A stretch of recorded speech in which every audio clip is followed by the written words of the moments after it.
Hello everyone, my name is Dr. Dave. I'm a licensed podiatrist. I'd like to thank you for watching my video on my Frugal Foot YouTube channel. Over the past 26 and a half years of practice, I have had many people come into my office that complain of plantar fasciitis, and they say that they've been told they have a heel spur, which begs the question, which is it?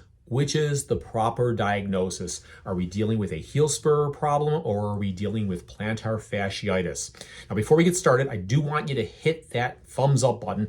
Thank you very much. It helps with the computer algorithm, and I really appreciate it. Now, remember, this is not a diagnostic video. I'm not here to diagnose you. There are a lot of problems that can cause heel pain, so see your own doctor.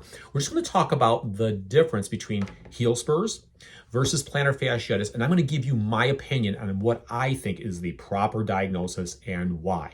We're going to use the foot model here again, and let's just talk about some basic anatomy. There is a ligamentous-like structure that runs from your heel bone to the base of the toes. It's called the plantar fascia. Plantar means bottom, and fascia is what it is. It's really not a ligament because ligaments connect joints, and this is not a joint, it's a foot, so we call it a fascia.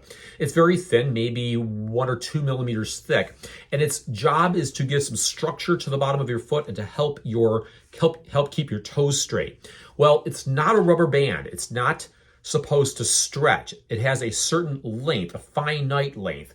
When you're not bearing weight and your arch is up, the distance from your heel to your toes is less than when you stand on the floor, and so the fascia is loose. But when you bear weight, the arch goes down and the fascia becomes tight. Now, this is what I think happens. If somebody, let's say, is not very active and just happens to sit at home and eat potato chips, let's say, all day and just watch TV, and then bears weight occasionally, every time that he puts his foot down on the floor, that arch is going to go down and that fascia is going to tug on the heel bone.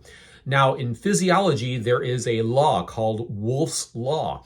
And Wolff's Law basically states that if you put tension on bone, bone can actually grow.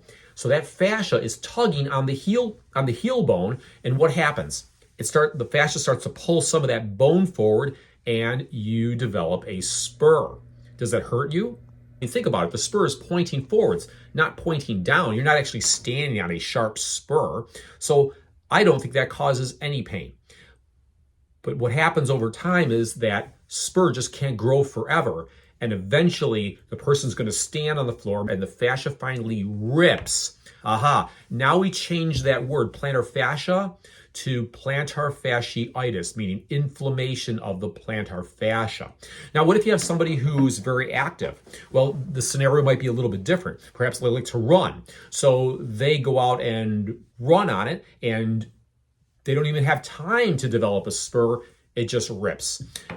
Plantar fasciitis again. But that's generally the idea, is that, in my opinion, the bone spur is just occurring from a long-term pull of the plantar fascia on that bone, whereas a foot with no bone spur, just the fascia just tore before the bone spur could actually grow.